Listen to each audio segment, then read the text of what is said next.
night may be long and the dark may be deep, but the answers are there to be found. Whether it's the normal, the abnormal, or the paranormal, you're in the right place. Let's go beyond reality. Good to see everybody. Thanks for getting in here early and being with us every night. We have another great show tonight. We always enjoy talking about Bigfoot, and that's what we're going to talk about. And a lot of the frustrations when it comes to talking about Bigfoot is that the evidence doesn't seem to change much. And a lot of those who believe have to believe on faith because they don't get a lot of hard evidence. And we're going to ask our guest, William Jevning, why that is. And we're also going to talk about whatever the most recent sightings have been and what he thinks is going on with Bigfoot. What is Bigfoot? More and more people think Bigfoot might be an interdimensional creature. More and more people think Bigfoot may have an alien connection. And of course, we all know the plural of Bigfoot is Bigfootses. So we can put that question to bed. Oh, boy. Okay, hey, did you see this thing going on in California? And amongst everything else that's happening, or all over the country, in fact, apparently some people have been putting up signs in and around a state park, I think it is. Maybe it's a city park. I'm not even quite sure. It's a lake. It's called Big Bear Lake. And these signs, and I'm going to read this sign to you. It says, it has an emblem of the U.S. Forest Service. I don't know if that's the real emblem. I assume it is. And it says unsafe area in big, bold letters. And then underneath that, it says, visitor assumes all risk. And then it says, attention campers, due to increased satanic cult activity in the area, camping is not advised until further notice. Several pets have been reportedly sacrificed in satanic rituals. Several missing persons reports have been filed with local authorities. And then it goes on to list the quote-unquote areas affected. And then it said, if suspicious activity is observed, leave the area immediately and call 911. So it turns out this sign is fake. The U.S. Forest Service has had nothing to do with this. The local authorities in Big Bear Lake have had nothing to do with this. And they're looking for information to determine who put these signs up and why, because there doesn't seem to be any real logical reason to do that, and just other than maybe just to scare people. I don't know. But interesting story nonetheless, as things continue to get stranger and stranger around the country. Is it the comet? Is that why? Has everybody had a chance to take a look at this comet? I went out the other night. I've been out actually a couple nights looking for it, and I just can't seem to find it. I know where it's supposed to be, and I don't see it. So I do read that, you should have a good pair of binoculars to help you see it, which I don't. I'm just using my eyes with no help of any telescope or anything. But I thought it was bright enough with the tail that you could actually kind of see it if the sky was clear enough and there was no light pollution. And I have to say, I've been looking close to my home, and although we do have, we're in a very small village, so there isn't a lot of light pollution. There is still a little bit. And you really need to be out in the middle of nowhere. Like I should be out on my boat. I should go out on my boat in the middle of the lake and then look, because I bet I'd see it then. It's supposedly kind of just below the Big Dipper. If you can find the Big Dipper and you just kind of look below it, I don't know, what the official measurement is, but it's supposed to be there. And it's called Neowise. That's right, Michelle. Thank you. So I have seen great pictures of it. So something's up there, or somebody's really good at Photoshop. I'm not sure, but it looks cool. I just haven't had a chance to see it myself. And tomorrow night? It's actually tomorrow night. It's going to be the closest that it comes to Earth. And if you can see it tomorrow night, which I don't think I'll be able to, because I think the entire Northeast is going to be cloudy. But if you do have an opportunity, tomorrow night should be a good one, closest to the Earth. And then it starts moving away, and then it doesn't come around again for many millennia. We are encouraging people to go to our YouTube channel and subscribe. There's no charge for subscribing to our YouTube channel. Just go to YouTube, search for J.V. Johnson. Very simple, and you'll find it. Just hit the subscribe button. And also go to Twitch. And when you find us on Twitch, also just JV Johnson, when you find us there, just follow us. There's no charge to follow. And if you want to subscribe, we encourage that as well. There is a fee for subscriptions, although it does give you some additional benefits and ad-free viewing. But if you have an Amazon Prime account, then you can just link that Prime account and there's no additional charge, and then there's no fee for the subscription. It's kind of cool because Twitch is owned by Amazon. And I encourage you to do that too. And our numbers are growing there as well.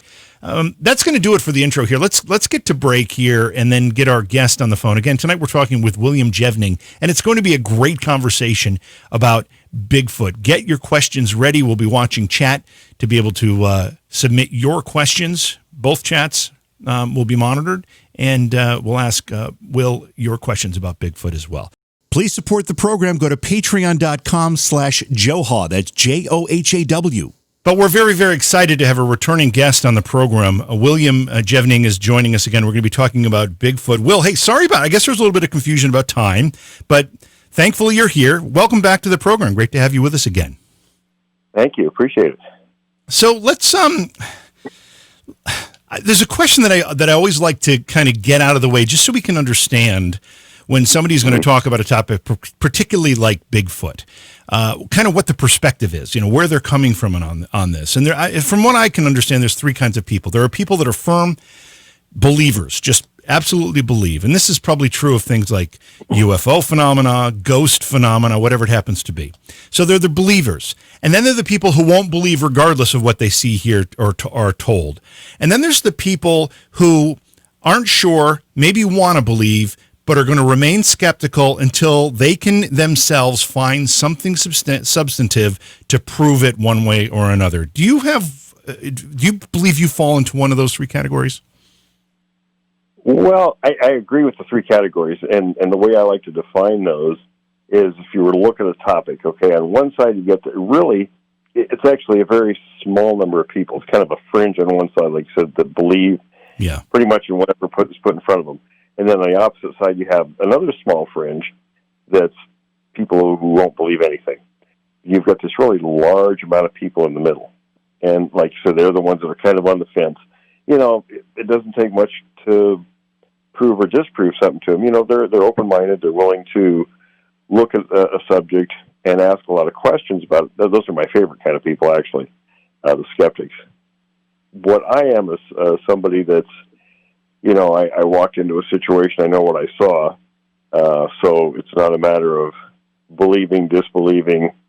I question a lot of things, but just from that perspective, I know what was standing in front of me, so it's a category all of its own, really. So as far as your experiences and your information goes, you've seen proof that you say is irrefutable. You've had a sighting. You've seen it. There's no question in your mind. Correct. I imagine that category of person who has not just that much confidence, but has had the experience to prove beyond a reasonable doubt the existence of anything, again, whether it's UFO phenomena, Bigfoot, or ghosts. That's probably a minority, right? Don't you think?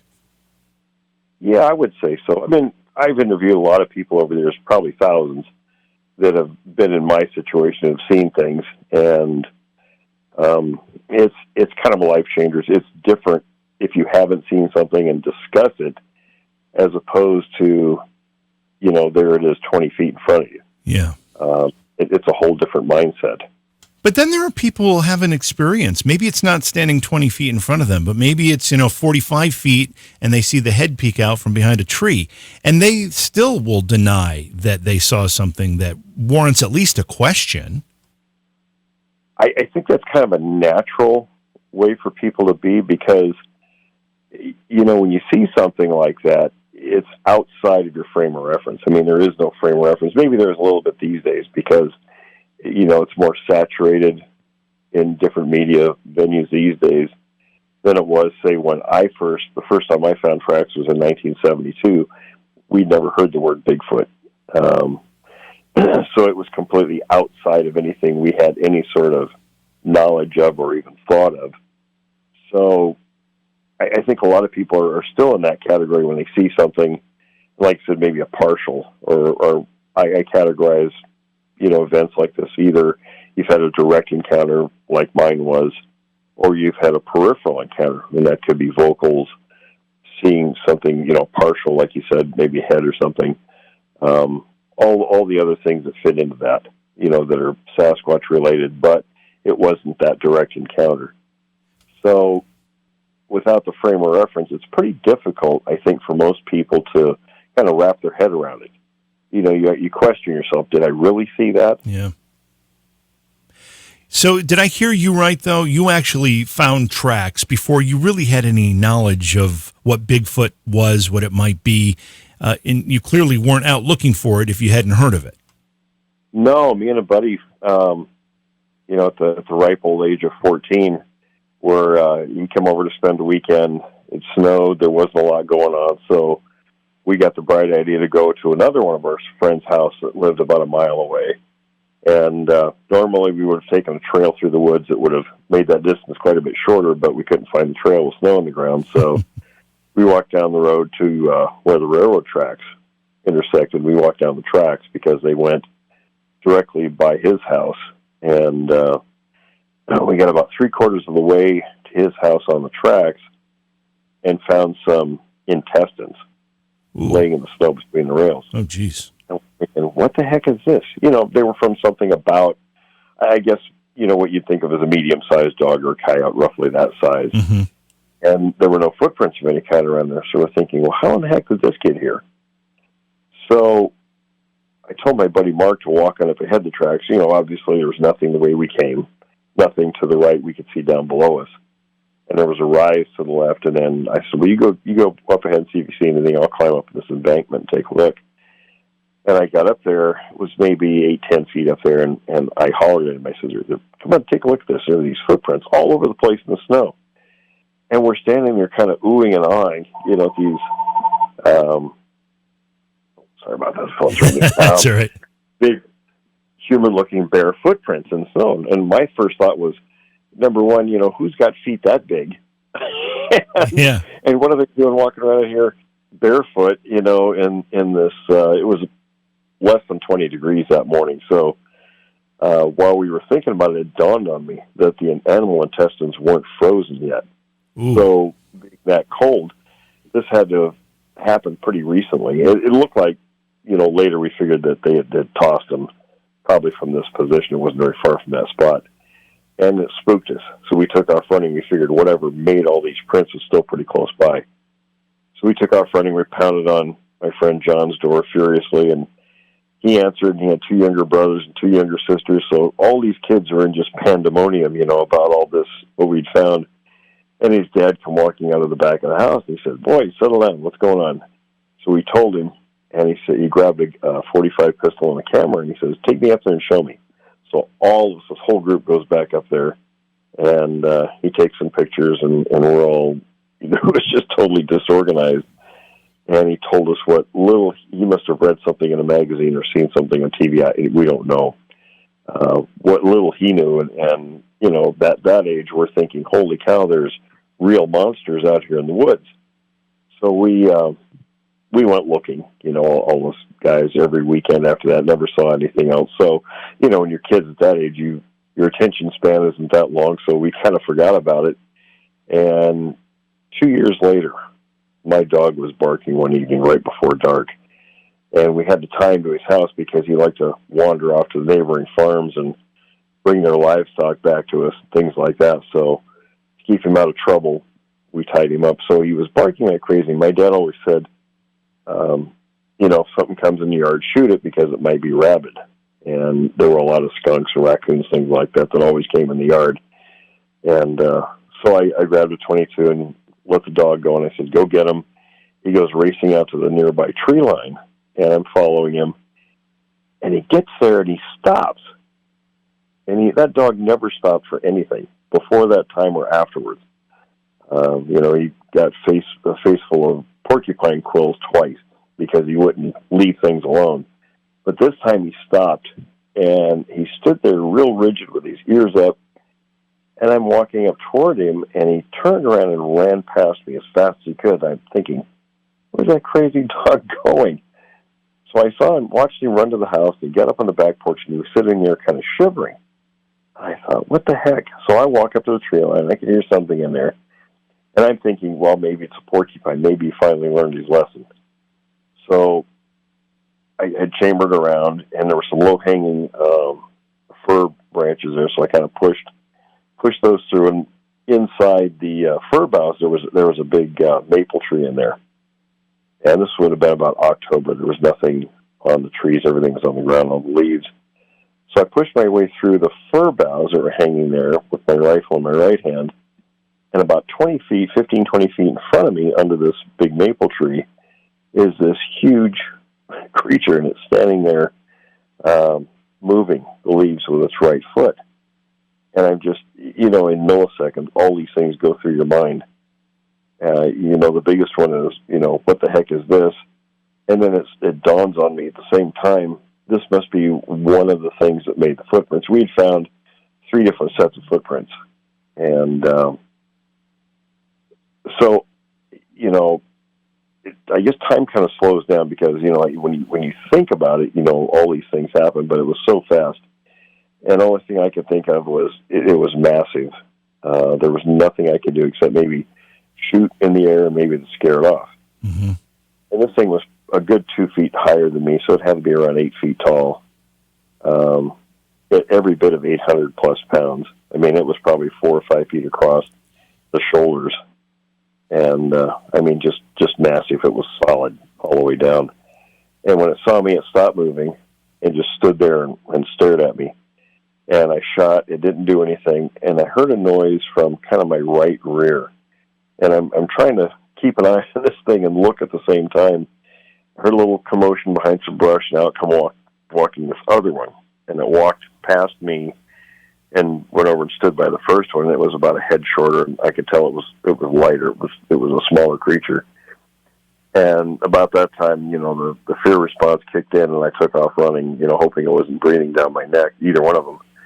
And my parents and sisters had made fun of us about finding the footprints 2 years before, so I didn't say anything. I got on the phone to my buddy John and told him what happened, and we all met at my house at first light the next morning with our hunting rifles, me and him and his couple of his brothers and another friend of ours, and we tracked these things for, I don't know, it was the longest time until the sun finally came out and thawed the frost, and we lost the prints. But and I have no idea what we would have done had we actually caught up to them. I guess we just wanted to see. Yeah. When you first encountered the larger one, the first one you saw, did it take an aggressive posture with you, or was it as surprised to see you as you were to see it? I didn't get the impression it was surprised. It just stood there. I don't know if it was, looking back, it was probably assessing the situation, because they do seem to recognize weapons, or at least anything people have in their hands as some kind of a weapon. And I think it was taking stock of what, I may or may not have been doing. And especially after firing the weapon, and that's when the other one came out. But I wasn't going to wait around to figure out. But it didn't seem like it was, like I said, it was just kind of standing there staring at me. And I got the impression it was glaring, not necessarily just watching. But it was, the light was bad, so... but it didn't seem to be a very friendly posture. And did the second one that appeared, that what you said was about a head's length shorter and lighter in color, do you think that was a female or a different type of creature, or maybe even a juvenile? Not lighter color. It was smaller. It was lighter in weight. Oh, I see. Okay. It was a smaller. It could have been a juvenile. I just can't imagine turning a corner or moving a branch or whatever and being face to face with a creature as massive and as intimidating as you've just described this one, even though it may not have been acting aggressively. That alone has to be a terrifying moment, because you don't know how this creature is going to react. And if it does react, you don't stand a chance. I can tell you, when I was younger, I ran into a bear out on our property. It was very close, 5 or 6 feet away, and And that fear was nothing like this fear was. I mean, that was 45 years ago, and I still have nightmares occasionally about that. It's indescribable. Yeah. So was all of that the foundation, I guess, of what you do now today and you have done for so many years, which I would call and put it simply as saying just a search for answers? Basically, and what happened, I wasn't really doing it. I mean, well, I was. I mean, we went out and looked, prior to that time, but my buddy John and I we were riding an activities bus after school. I don't remember if it was we turned out for the baseball team or something, but anyway, we were on this bus in the evening. We were sitting, he was sitting behind me, and we were talking very quietly about this. And this was, 2 or 3 months later. And there weren't many kids on the bus, so we figured we could talk quietly. Nobody'd hear us. And one of our friends, kind of a quiet, shy individual, didn't have very many friends, but good guy, he overheard us, and he come over and he sits down and he says, well, I'd like to interview you for about what happened. And I thought to myself, well, it's not ever going to go anywhere. I mean, geez, we're high school, so who's he going to tell? So I told him and didn't think anything about it until, maybe a week later, I think. And he gave me 3 books written by a Canadian author named John Green. And they were books about the Sasquatch, and I was shocked that there was that much information. So I pored over the books, and later that summer, that would have been 1975, I was sleeping one afternoon. I guess it was an overcast day, and for whatever reason, I was crashed out, and one of my sisters came in. She said, hey, there's 2 men out here to see you. And I'm thinking, 2 men? I don't know any men except my dad's friends or uncles. So I slipped on my boots, went out the back, and here's Renee Hinden, I recognized from John Green's books, and another man named Dennis Gates from Cedar Woolley, Washington. And I was shocked because, back in those days in the 70s, you see somebody in a book, you automatically assume they're famous, right? That's right. And so I go walking out, he introduced himself, and he said, this friend of mine had written John Green about my experiences, and they were just north of us in the town of Puyallup doing an investigation on what was later called the Puyallup Screamer events. And so he asked me about what happened, and I told him. And he says, hey, why don't you come up to our camp and meet Green and some of the other people up there? So he told me how to find him, and me and another guy went there. And come to find out, we found the 3 sets of tracks in 72, and then I encountered 2 of the creatures in 74. And then by the summer of 75, that's when they were doing the investigation there. And all this had been going, it was only 7 miles away, so in the realm of Sasquatches, that's fairly close. Sure. And a state trooper was there by the name of Mark Pinninger, and we were talking, and he had actually seen all 3 of the creatures, and we compared notes, and the 2 of them were exactly the same ones of the 3 he saw. So that's really how I got my start, was Green and Hinden asked me if I'd, be their eyes and ears, and we stayed in constant contact. And then even while I was in the Army after high school, we stayed in very regular contact. And when I got out and moved to Vancouver, Washington, then I had done some things on and off even while in the service. But once I got out, then I, did it as often as I could, with very close contact with those guys. You've had quite some. I'll call it good luck. And I would probably think at this point you'd call it good luck. Maybe at the time you didn't. A lot of people will search their whole lifetimes and not even see a footprint, not even see a track. And you started off with a bang there. Has it continued throughout the course of your investigations and research? Have you had continued luck either running into or finding additional evidence of Bigfoot? Yeah. Oh, yeah. The more you do something, I mean, you learn as you go. You should learn. If you continue doing things that don't work, then, you have to change But, I grew up hunting and fishing and was pretty familiar with the outdoors and wildlife. So it sort of comes natural. And then my job in the Army, I was a reconnaissance specialist. So that helps also. Wow.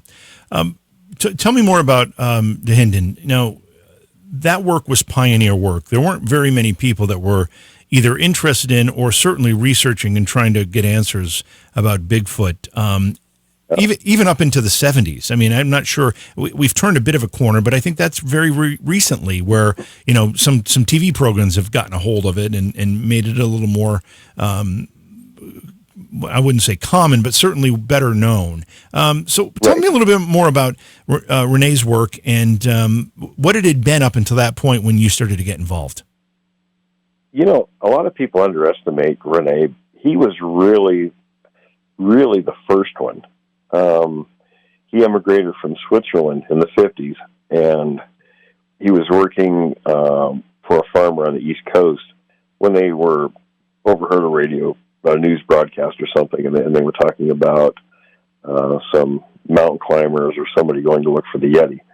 And he made the comment, kind of offhand to the farmer that, hey, that'd be pretty interesting to do that. And the farmer didn't bat an eye. He just said, you don't need to go, to the Himalayas. They have those things out in British Columbia. So the following year, he packs up and moves to British Columbia and starts looking into this.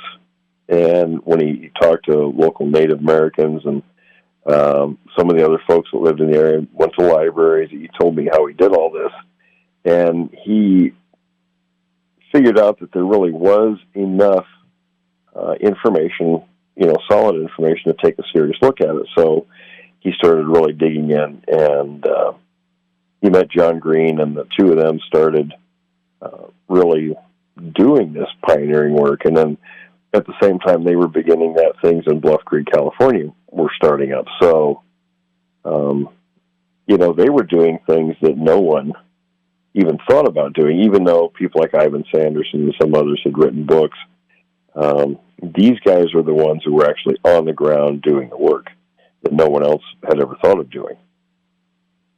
What were their theories? And we're going to talk about some of the more recent theories that have been circulated as people continue to try to wrestle with the idea that there's a flesh and blood creature that's 800 pounds, 10 feet tall at times, running around in the North American wilderness that we can't get a good picture of versus, alien connection or interdimensional connection or one of these other ideas. But prior to all that, what did these early pioneers and researchers believe they were looking for? Well, they thought it was a form of ape, and they aren't, but long history. So I think they felt that these things had belonged to something else. Like it became known. There was a guy, a scientist back in the 30s. His name was von Koenigswald, who discovered what was termed dragon teeth in China, and there actually turned out to be a creature called Gigantopithecus, which was a giant ape. And,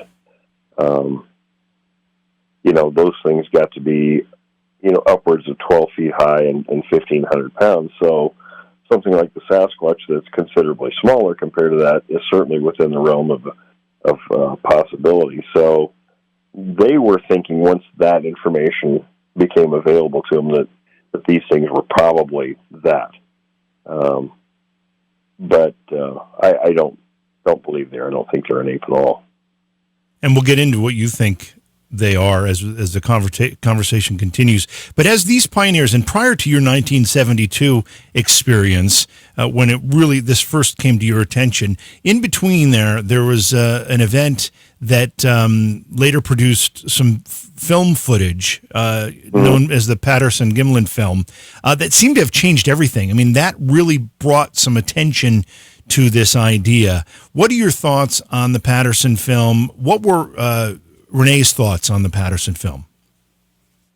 He told me, we talked very often because we were pretty good friends, and we were talking, I don't know, in the late 80s sometime, I remember, and I asked him that. I said, what made you finally be convinced 100% that the film was real? And he looked at me and he says, because I spent 20 years trying to prove it was fake. And he says, I couldn't do it. So, for him, it was 100% legit. I think it's legitimate. It looks very much like what I saw in the flesh. So, and I've actually seen 3 of these things. I saw another one in 1988, but looks very much like what you see in the film. And all the particulars of that situation, there was some nonsense not long ago where people trying to say that there was a conspiracy and a bunch of these things killed there, and it's just nonsense because knowing what that circumstance was back then, there weren't very many roads in there. There were loggers living on the road, so they knew exactly who came and who didn't come in that area. Before they got the film, there was actually, I'm trying to think, they were there 3 weeks, so it would have been about a month before that. Some loggers found tracks. They found 3 sets of tracks on the road. Al Hodgson owned the local 5 and Dime in Willow Creek, so pretty much he was kind of the clearinghouse for anybody, having any sort of information about anything coming through town. Mm-hmm. So he found out about it. He called John Green, and Green rented a plane. Him and DeHinden and a dog handler flew down. It had rained before they got there, so the tracks weren't very good. Dog wasn't able to do much, so they ended up going back. And Hodgson didn't know how well Green and Roger Patterson knew each other, so he waited until Green left before he called Patterson. He actually talked to Patterson's wife. Patterson and Gimlin were at Mount St. Helens in the field. So when he got back, Al told him that, look, if you want to see tracks, you probably ought to come down here. It was a fresh find. So him and Gimlin were out of work or in between job, construction workers, so they weren't working at the time. They basically grabbed everything they could and run down there. So they stayed 3 weeks.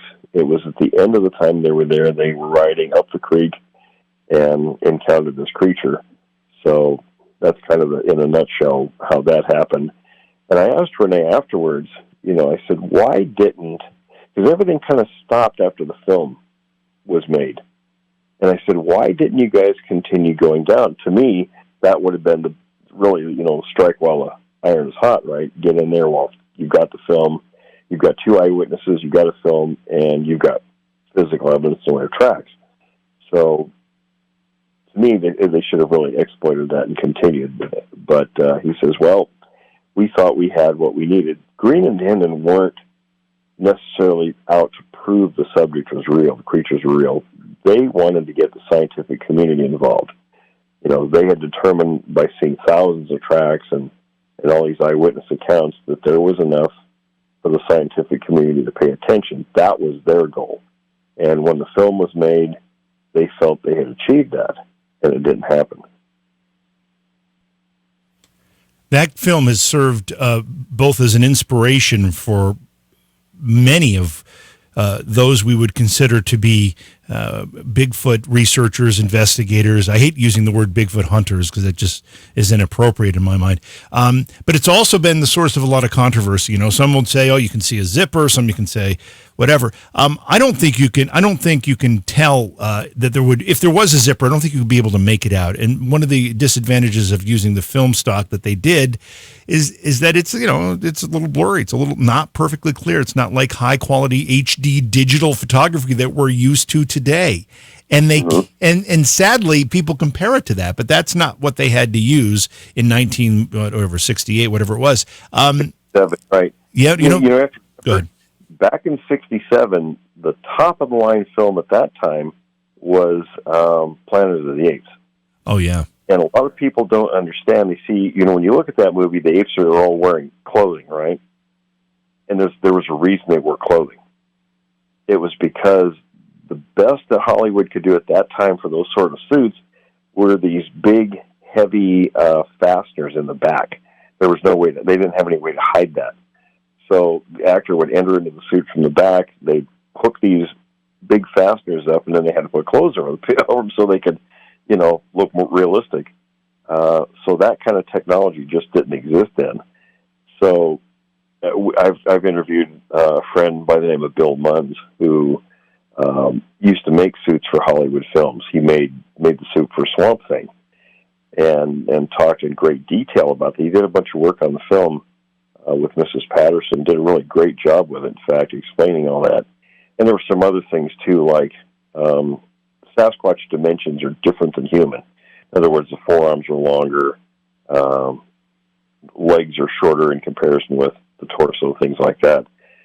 And one of the things he mentioned that people never noticed, because they weren't suit makers, you can do a lot of things with Hollywood suits. Of course, it's all CGI now, but when they made suits, the joints of the actor always had to match up with the joints on the suit. In other words, elbows, things like that. Right. So what he said, doing measurements, was there was no way that could be a suit. It was just impossible, let alone the mode of walking and things like that. So it was, in his opinion, too, expert opinion, that's the real article in the film. We're talking tonight with William Jevning. He's not only a Bigfoot researcher, he's also an author, many books to his credit. How many books do you have specifically about this topic, Will? You have a bunch. I have 8 so far. 8 about that specifically address the Bigfoot question? Yes. Well, as you progressed through the years, did you ever get frustrated that you couldn't get that smoking gun evidence that everybody's been asking for? Often. Probably every day, right? I used to document very meticulously my time, and I would spend, of course, working a full-time job and family and things like that, and still put, 1,500 plus hours a year in the field. It does get frustrating sometimes, but I guess I'm just stubborn. Well, I tell you, when you have a curiosity that needs to be satisfied, you're not going to give up until you can prove one way or the other, and nobody's gotten there yet, so it's a mission still in progress. I do have to ask a question here before I forget, because somebody in our chat room said they just went to your website and there's no contact information. Is there a way for people to reach out to you if they want to maybe share a story or something with you? Yeah, actually, a couple ways. My personal emails are williamjevning@yahoo.com. or wjevening@gmail.com.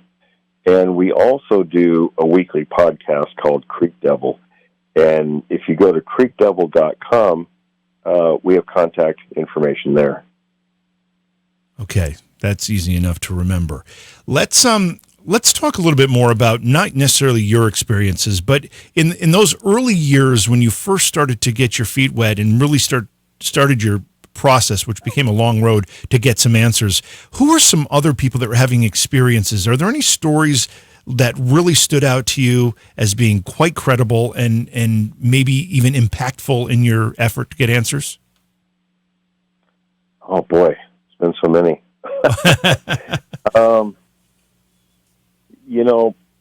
Probably one of the biggest events, and I actually have a book about that. It's a small book, but in the town of Yacold, back in 1989, before I get to that, I walked out one June morning to get the newspaper when I lived in Vancouver, and sit down on the front steps, beautiful morning. I looked at the headline, I flipped the paper over, and here's this article about a Bigfoot sighting that happened 3 days before in the town of Yacold, which wasn't far from Vancouver. And I thought, wow, and they actually posted the people's address on it. And I thought, oh boy, every looky-loo and wannabe Bigfoot investigator is going to be out there. But I thought, I'm going to go talk to the family anyway. So I drove out there and I asked the people, if anybody had been there, and they said, oh yeah, they told me about all these people who said they were, experts and all this stuff. And I said, well, what did they ask you? Well, they wanted to see if there were footprints, hair. Collected their story, then they left. I said, oh, okay. Do you mind if I ask you about what happened? No, we'll tell you. So they told me, and I've always been interested in behavior of the creatures. So the behavior in this one was particularly interesting because lady of the house was going to go ride her horse. Now, these were new people to the country living. They come from Milwaukee, Wisconsin, and had bought 13 acres, so they had never lived out in the country before. So they had a horse tied up out by this corral, and I don't know what they were doing. She was going to go out in a few minutes, but heard a noise, heard the horse making some racket. So she asked her 16-year-old son if he'd go out and check on the horse, make sure the rope wasn't tied up in the hoofs or anything. So he goes out there, and he sees what he thinks is a person walking away from their home, from the corral, down along a tree line away from the home. So he goes racing out there to confront this person. And as he approaches it, he slips on a branch in the ground. He falls down, makes a bunch of noise. Well, this thing hears him, and it turns around, and he said it kind of reared its head back, eyes got wide, then it leaned forward like it was trying to get a better look at him. Then it put its arms out at 45-degree angles, palms facing him, and starts walking towards him. So he gets up and he runs like heck. Of course, he's scared to death. He goes in the house, changes into a different pair of boots he said had better traction, and goes back out. Well, by this time, the creature turned around and resumed its course. When he got close this time, the creature turned around, and this time it came running after him. Didn't try to catch him, but it was like it was chasing him with a little bit more emphasis to get away. So he climbed up on top of the small outbuilding, and it stood there and watched him for a while, like it was making sure he wasn't going to come back.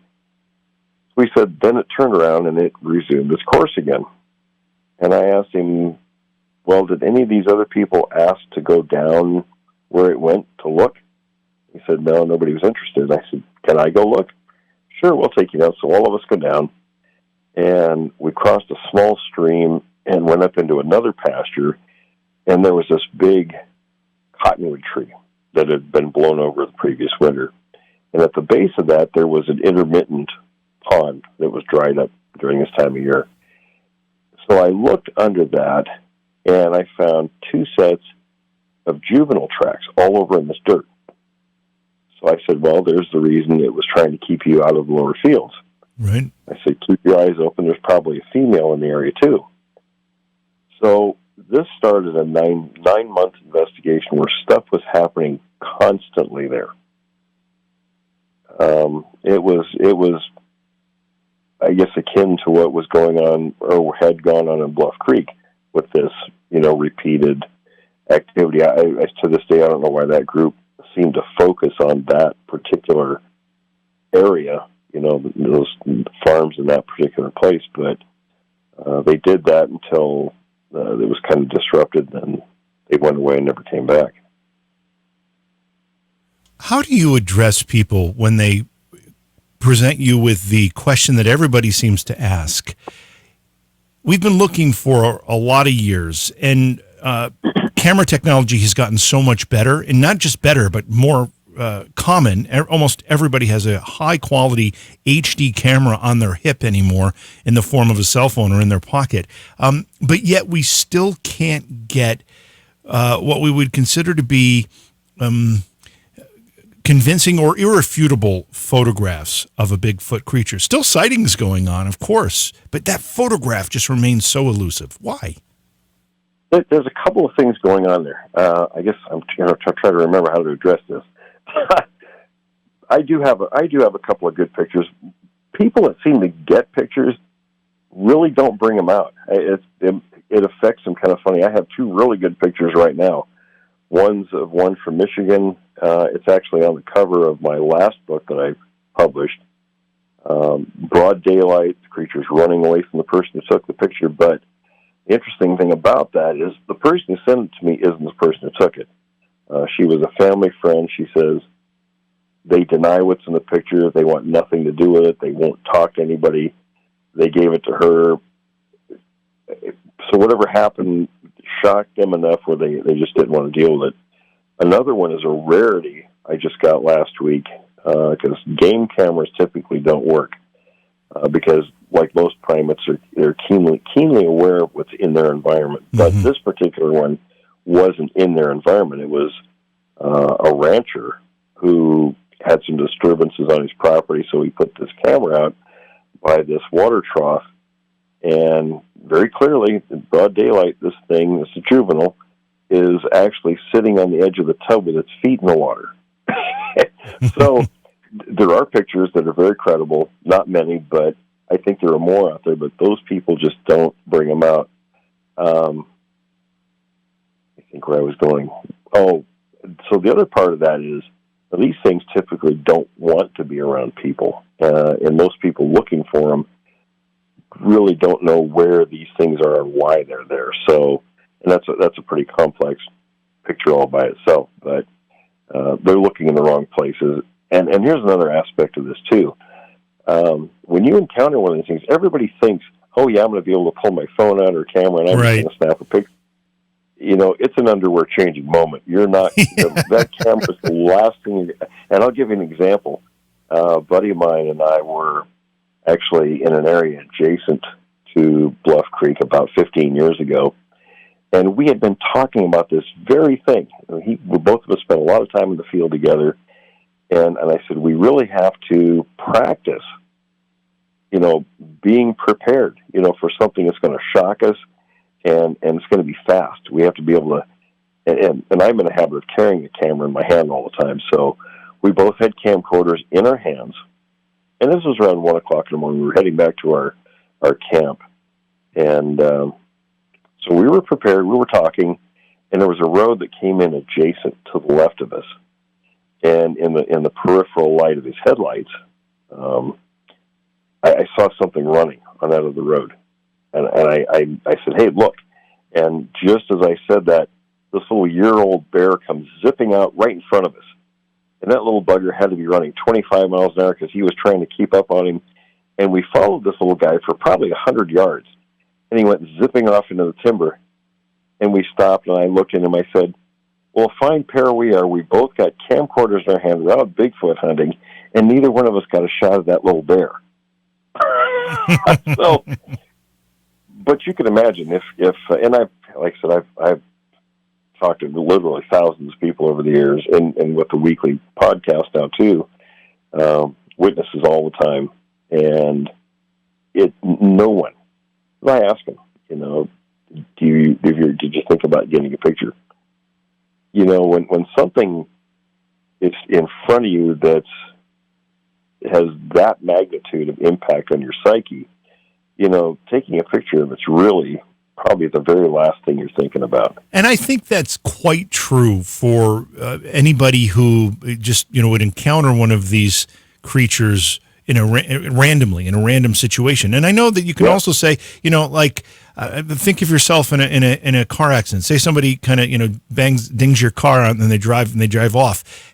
More than half the time, oh, I forgot to take a picture of the license plate. You don't think about anything like that when your emotions or your adrenaline is running high. However, having said that, Will, there are a lot of people that go out into the woods with cameras specifically looking to get a picture of Bigfoot, and they haven't been much more successful.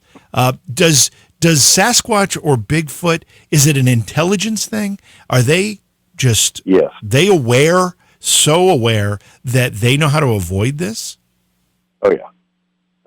You're talking about something that's probably a hominid, not an ape, which means it's in the same general. And I hate using the term because it's applicable, but then people say, oh, it's human. Well, it's not human. They knew, anthropologists know that there were at least 7 other hominids that lived the same time we did. We think we're the last hominid species that exists, but these guys are another one, and I'm pretty certain of that.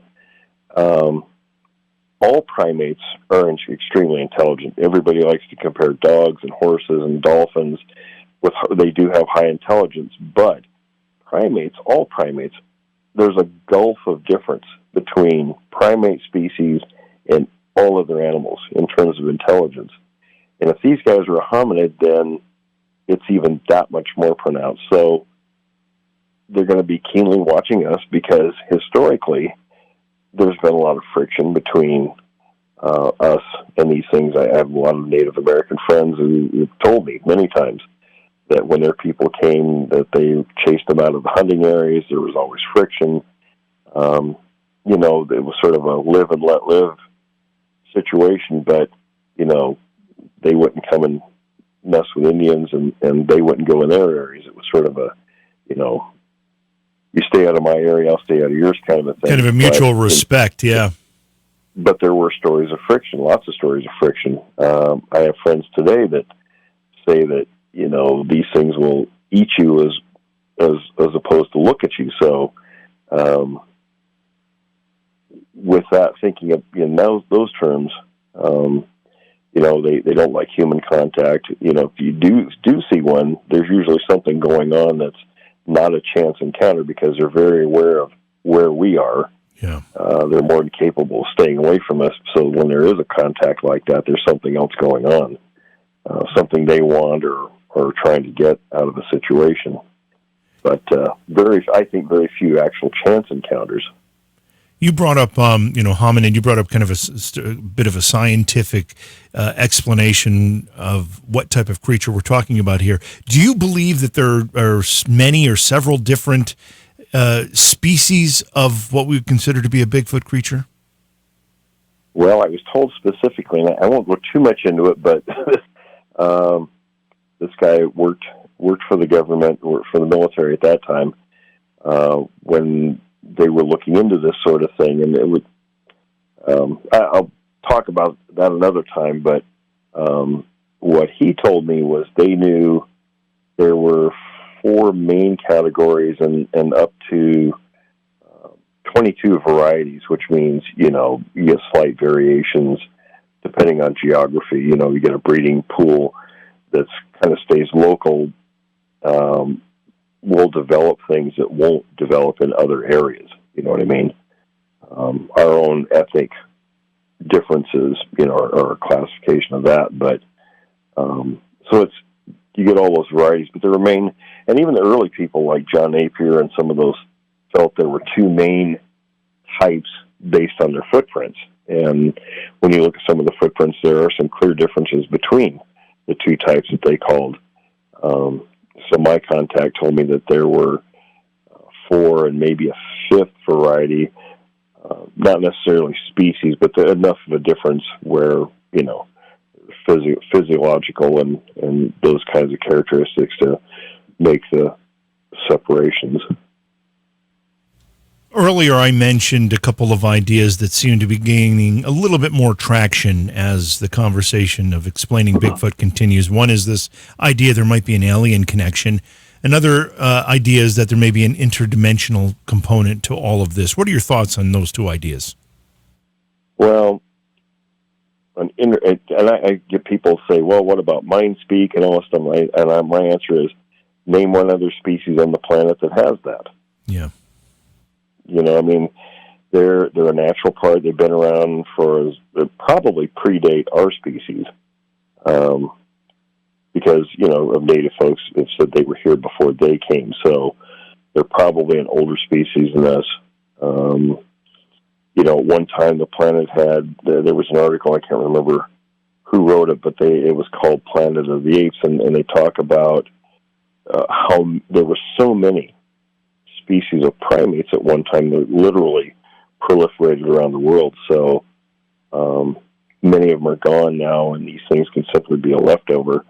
But I don't think there's any alien connection or interdimensional. There's nothing. I think those are just ways for people, because they can't explain this.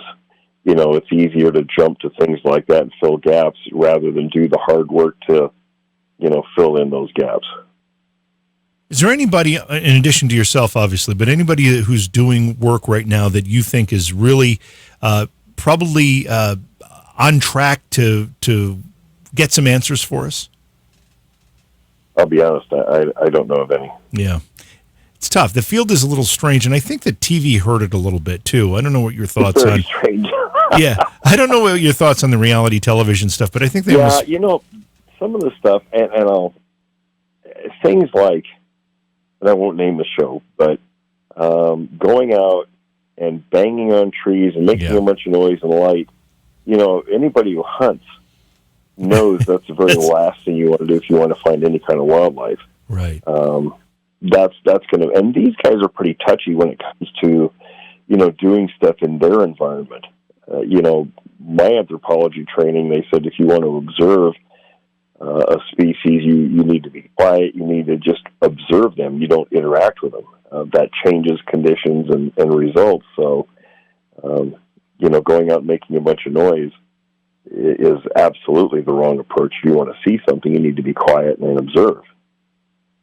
Tell me about how the Forest Service interfered with your efforts. The Forest Service really has never bothered me. The only actual interaction I've had with officials was the game wardens in southern Washington, Canadian, and Clark counties, where we were up when I first started working that area. Renee DeHinden, he says, well, nobody's worked that area since Roger Patterson. I'm glad you're there. So we started working in, and we started finding tracks up near the snow line above the Washougal River. So we were up there looking one spring, towards the end of the snow, and I heard a noise where my car was parked. So me and a few guys were up there, and we went running down, and here are these two guys, and one guy was just in regular clothes standing next to my car, and I thought, well, there's somebody trying to break in the car. And I was freshly out of the Army, and I was a sergeant, and I come down there and started chewing this guy up one side and down the other, and I happened to glance over at the pickup and at the other guy. He's wearing a uniform, and I thought, I'm already into it. I look like an idiot. I'm just going to keep going. So I chewed him out, and then I went and chewed the guy in uniform out, and we got talking afterwards, and I said, I didn't mean to come off you guys like that, but I thought you were breaking into my car, so I just wasn't going to let that happen. And he says, no, he says, that was our fault. We should have, announced ourselves.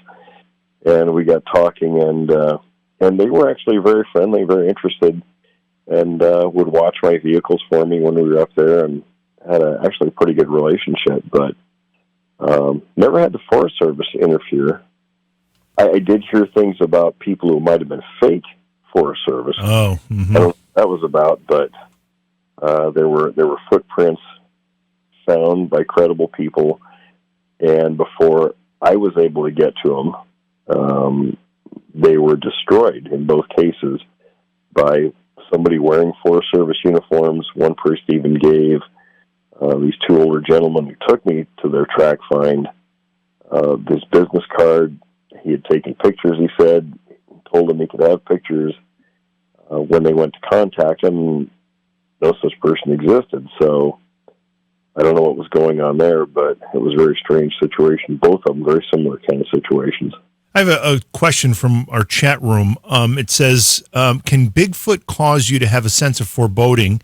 And the listener is asking because she went on a camping trip with her husband, and her husband got up because he thought he heard raccoons getting into the cooler. He sensed something in the woods and immediately got back into the tent. He said he got goosebumps, and that fight or flight feeling was generated. And since he didn't know what it was, he decided to flee, basically get back in the tent. So a sense of foreboding. Does an encounter with Bigfoot, even if you don't see it, give you a sense of foreboding? I think it's possible. A friend and I talked years ago about that very topic, and he brought up the possibility that maybe it was pheromones, triggering some kind of genetic memory, right, possibly. Right. I think that's possible, sure. I mean, in other situations, we seem to have that sixth sense sometimes when there's danger nearby. So there's something triggering that. Another question from our chat room is, has anybody ever used thermal cameras or some type of drone aerial photography or technology in this search, and what were the results? There have been. I knew a couple up in the Puget Sound area of Washington that actually were given a thermal. They weren't shown how to use it, but they figured it out and then got a pretty good picture of the upper body of one of these things. But beyond that, I'm not too aware of how, anybody getting great pictures. I do know a guy in the South who retired Army, a friend of mine, who took a thermal out, and he didn't get pictures, but they were able to see a number of these creatures in northern Alabama, I believe it was. It seems like the best use of a thermal would be, I've heard a lot of stories of people who are either intentionally looking or just happen to be in a campsite at night and they hear the knocking or they hear the vocalizations, and they can even hear or smell, because sometimes there's an odor, I'm told. It seems like at that point is when you'd want to point the thermal camera at that area and see if you see a heat signature. Right. If it's open, of course, depending on how much you're willing to spend on the thermal, they can get pretty spendy. No, they are. They're expensive pieces of equipment. Yeah. We don't have a whole. We don't have a whole lot of we don't have a whole lot of time with you left, Will. But one of the other questions floating in the chat room was with 8 books that you've written about this topic. Do you recommend one that people who are new to your work start with? I would recommend my first book. It's called Notes from the Field. That's a pretty good foundational book. Notes from the field. So, and then a lot of your work is takes a bit of a pragmatic approach to the effort to get the answers, right? You don't just tell stories; you actually talk about the search. Right. 2 of the books are called Witness of the Unknown, Volume 1 and 2. Those are accounts that people have sent me that I thought would be interesting for people want to read. People's encounters. One of the books is Bigfoot Fieldwork 101. If people want to get started doing this, that's a good foundational piece for getting started. In Search of the Unknown, that's my own first 8 years involvement in this. I did one, the Minnesota Iceman, Haunted Valley, and Bigfoot Evidence. Bigfoot Evidence is my last one. That has me and a friend were talking about putting how you would present this if it were in a court. He's a judge, so that's where the idea came from. He says, because everybody says, well, there's no evidence. Well, all the stuff that's in the book by federal rules of evidence is evidence. It's allowable in a court of law. So I sort of put it in a book form as being introduced as evidence into a fictional court setting, so with a lot of photographs of things. So that's kind of an interesting piece also. Have sightings increased, decreased, remained about the same, say, in the past 20 years?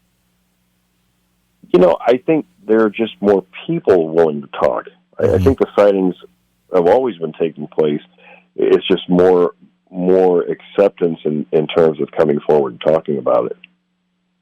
What can people do if they have a story that they want to share, specifically with you? And I know you gave your email address, so give that again. But is there a place they can go, like a central collection point of stories that they could submit? They could do it at our site, Creek Devil. We're actually putting together a database that people can go in there and look at that information, and a map also.